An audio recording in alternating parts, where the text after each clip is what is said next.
রাজ্যে এসআইআর এর প্রস্তুতি শুরু হয়েছে আর এই এসআইআর এর প্রস্তুতিতে সবচেয়ে গুরুত্বপূর্ণ ভূমিকায় রয়েছেন বিএলওরা অর্থাৎ বুথ লেভেল যারা অফিসার রয়েছেন।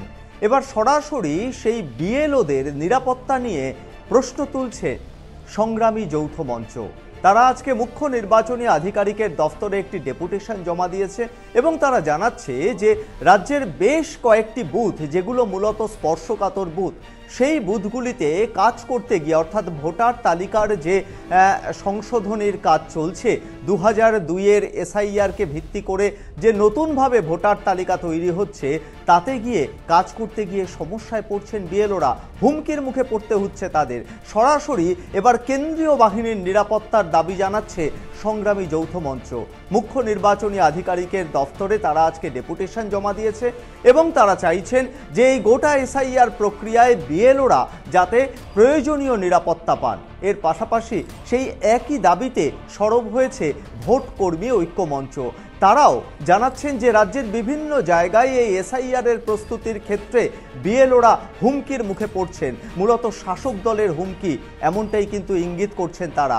এবং যেভাবে তারা বাড়িতে বাড়িতে গিয়ে এই ভোটার তালিকা যাচাই বা ইতিমধ্যেই জেলাভিত্তিক যে ম্যাপিংয়ের কাজ শুরু হয়েছে, সেখানেও কিন্তু বিএলওদের নিরপেক্ষতা নিয়ে প্রশ্ন তোলা হয়েছে এবং সেই নিরপেক্ষতা নিয়ে প্রশ্ন তুলেছে বিজেপি।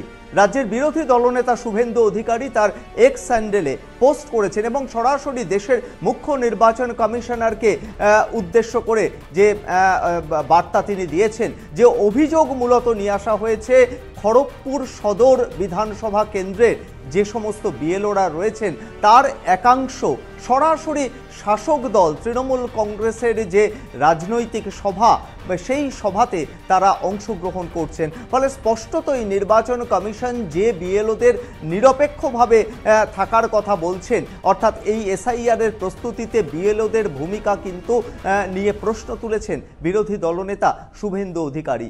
একই রকমভাবে কংগ্রেসের তরফেও এই যে এসআইআর তৈরি করা হচ্ছে, এসআইআর এর প্রস্তুতি নেওয়া হচ্ছে, বিহারের এসআইআর এর প্রসঙ্গ টেনে কংগ্রেস অভিযোগ জানিয়েছেন মুখ্য নির্বাচনী আধিকারিককে যে বিহারে 47 লক্ষ নাগরিকের নাম ভোটার তালিকা থেকে বাদ গিয়েছে।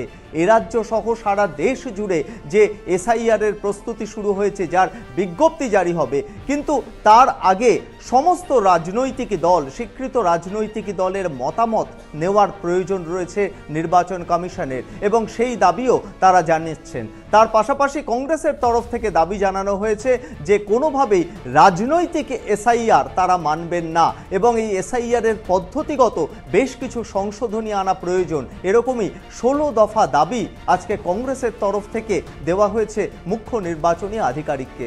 ফলে সব মিলিয়ে বলা যেতে পারে রাজ্যে এসআইআর এর যে প্রস্তুতি শুরু হয়েছে, সেই জায়গায় গিয়ে দাঁড়িয়ে একদিকে যেরকম বিএলওদের নিরপেক্ষতা নিয়ে প্রশ্ন তোলা হচ্ছে, তাদের নিরাপত্তা নিয়ে প্রশ্ন তোলা হচ্ছে, তার পাশাপাশি এই এসআইআরে কোথাও গিয়ে কি বিজেপি এবং নির্বাচন কমিশনের মধ্যে যে অশুভ আতাত, সেদিকেও কিন্তু ইঙ্গিত করছে বিভিন্ন রাজনৈতিক দল। আর সেই লক্ষ্যেই তারা দাবি জানাচ্ছে যে এ রাজ্যের এসআইআর এর বিজ্ঞপ্তির আগে প্রয়োজনীয় সংশোধনী নিয়ে আসা হোক এবং কোনোভাবেই যাতে রাজনৈতিক উদ্দেশ্য প্রণোদিত এসআইআর না হয়।